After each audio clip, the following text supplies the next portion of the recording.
Good morning, good afternoon, good evening. This is Alan Burgos from the hashtag Walk with Lunch channel. Welcome and welcome back to our channel. So we are now a growing family.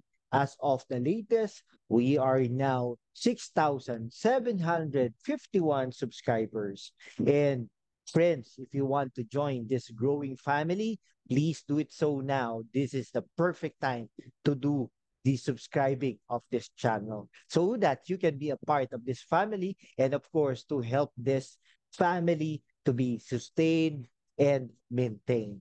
Thank you so much and God bless you all. Okay, so the topic that we have for today with regards to politics is with regards to the comment of Attorney Glenn Chong during the rally or the rallies the um, of the Kibuloy, no? Kibuloy, not campaign, but uh, yung parang ano, no? To rally to support the advocacies or the justice of Pastor Apollo Kibuloy. Yan. Okay? Pag-usapan po natin yan, no? Si Atty. Glenn Chong po ay dati ano yan eh, no? Kakampihan ng BBM, no? Matagal na panahon yan, no? Talagang napapanood po natin sa kanyang mga vlogs, sa kanyang mga interviews, na talagang sinusuportahan niya si PBBM. Actually, may mga pictures na close sila ni Lisa Araneta Marcos. At saka syempre, si PBBM.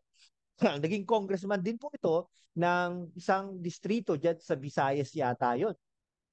Okay? So, ano po yan, no? Close na close po yan. No? Actually, akala ko nga po, i-appoint yan bilang commissioner ng COMELEC o di kaya naman ay chairman ng COMELEC. Kasi kinalaban niya, no? Kinalaban niya si Leni Robredo, kinalaban niya yung Smartmatic, yung mga ganong bagay, no? Talaga namang kahanga-hanga during those times na talaga namang sinusuportahan niya si PBBM, no? Nagulat na lang ako ng mga bigla-bigla na lang po nagbabaliktaran, no? Nagbabaliktaran po ang mga PBBM vloggers, kumbaga, no? Nandiyan si Sasot, si Maharlika at marami pa pong iba, no?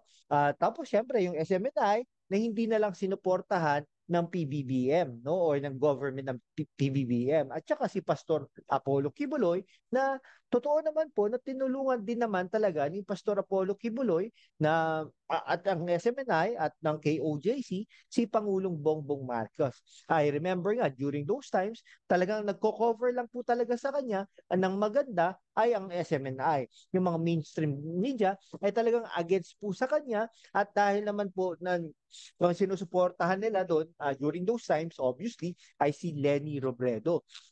O kumbaga, kaya po nakakagulat din po, no? Kaya lang, ngayon po, no, talagang nag-ano na po, nag-intensify na yung mga attacks, no, against the PBBM government at inaasahan natin, hindi lang po ito ang huli, kundi umpisa pa lang po ito. Nag-aano po sila, no, organize talaga sila. Dahil may mga vloggers din po sila, may mga pera din po sila to maintain these vloggers, etc.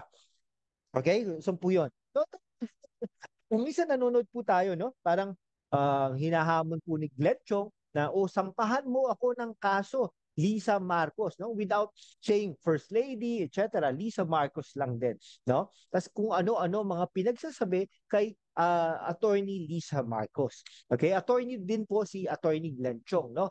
Yung nandun yung mga parang sisipain, parang sasampalin, parang tatadyakan, etc. Those things, no? Tapos hinahamon talaga niya na kasuhan ni Lisa Marcos si Glenn Chong, kumbaga. So parang ang iniisip po natin, hindi po yan masasabi ng isang lalaki, no? Ng in public speech na marami pong nakakarinig. Lalong-lalo na po ang Marso ay Women's Month, kumbaga. 'Di ba? Sinasabi niya ito, no, parang against sa mga kababaihan ito. Okay? Kung tatakbo si Attorney Glenn Chong bilang senador, siguro yung ano na yon na yung kababaihan na sektor ay baka mawala na sa kanya, 'di ba? Galit na galit siya eh, no? Talagang hindi mo masasabi yung kung ikaw ay lalaki at most hindi mo masasabi yon publicly, no? Kasi nga, parang out of respect naman doon sa kababaihan na yon, no, na si Lisa Marcos. Besides, no, si First Lady po ay siyempre hindi po yan inelect ng tao. Totoo naman po yan, no? Hindi po siya inelect ng tao. Pero tandaan po natin, no, i-analyze po natin ng maigi na si Lisa Marcos ay asawa ng inelect natin, no? So, siyempre, kasama po siya sa equation, kumbaga, pati yung mga anak, kasama po siya sa equation. Yes, indeed, hindi po siya yung nag-lead. Pero tingin niyo po ba, hindi po ba yan hindi po ba nagkukonsulta is PBBM sa asawa niya? Something like that.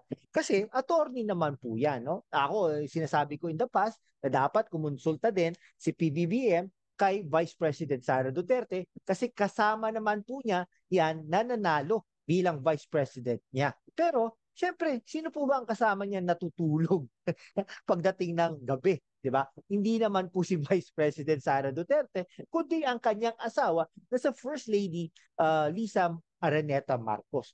Siyempre, from time to time, magko-consult po yan. No? Siguro nga, siya po ang number one advisor niya, no? Si First Lady Lisa Araneta Marcos. Kumbaga, when you attack, okay, or you say something against Araneta Marcos, the First Lady, the wife of the President of the Republic of the Philippines, therefore, no? Therefore, parang sinasabi na rin natin na you are attacking, no? President Bongbong Marcos. Kaya nga po, kunting-konti na lang siguro, no? Talagang siguro nag-aano na yung mga yan. Tingnan mo, si Maharlika, di ba? Umaano na, no? Marami ng demanda sa kanya sa US, cyber libel, etc. Nowadays, tingnan nyo, baka nga si Attorney Glenn Chong ay susunod na nasampahan ng kaso ni Lisa Marcos Araneta or Lisa Araneta Marcos at kasama si Pangulong Bongbong Marcos. Medyo aminin po natin, no, na talagang napakabait lang ng ating Pangulo, no, na hindi ito pinapatulan. Pero syempre po, no, kailangan po natin tawagan ng pansin si Attorney Glenn Chong. Galit na galit ka man, ay wag naman po sanang publicly. Syempre, respeto lang po yan sa kababaihan, no? Mas okay pa nga kung ano si Pangulong Bongbong Marcos na ang iyong hinamon. Siyempre, lalaki sa lalaki. Pwede pa nating maintindihan yon, di ba? Lalaki sa lalaki. Pero kung lalaki sa babae, parang siyempre, hindi po maganda yun. No? Kahit na po First Lady siya, kahit na po Pangulo si Bongbong Marcos, kahit po nasa taas sila ng echelon o ng pwesto, ay parang hindi po tama na sabihin ko, sinabi niyo po ba yun, no? O something like that. Pero narinig ko naman po na nasabi nyo in a way, pero hindi ko po alam ang konteksto, paano nyo po siya sinabi o something like that. No? Okay, kaya nga po katanungan ito, no? Glenn Chong, sasampalin si Lisa? Question mark. Okay? So ganun po 'yon, no? Kayo po ba mga kaibigan ko, no, kung kayo tatanungin, no, tama po ba ang tinuran o sinabi o yung speech ni Attorney Glenn Chong na di umano, no, sasampalin si Lisa Araneta Marcos. Kung ano po ang tingin nyo na opinion or insights about this, pakilagay po diyan. Talaga po ako nagagalak na mabasa po ito pagdating ng mga araw, pagdating ng mga oras, pwede po nating basahin ito at kung may mga oras po tayo na nilalaan dito sa ating vlog, ay talaga pong magre-reply tayo. Hindi po tayo kagaya ng iba na ano lang, no? They are just keep on doing the videos or making videos. Ano po tayo, no? Nagre-reply po tayo as much as possible sa inyong mga vlogs, ay sa inyong mga comments. Ako po ay talagang nagagalak at natutuwa at talagang parang lumalakas bawat araw pag ito ay nababasa po natin. Okay po, hanggang dito na lang po. Maraming salamat po. Shout out po sa inyo, sa ating mga subscribers. Madami na po tayo, dumadami at lalo po tayo dadami pagdating ng mga araw. Tandaan niyo po, ang target natin ay 100,000 subscribers. Okay, maraming salamat po sa inyo guys ha. Siyempre, alam niyo na po na kung hindi pa kayo nakasubscribe, mag-subscribe naman po kayo. And paki-share na rin po ito. Please share it to others so that they can be able to see and watch all of our commentaries and political insights videos. Thank you so much guys. God bless you all.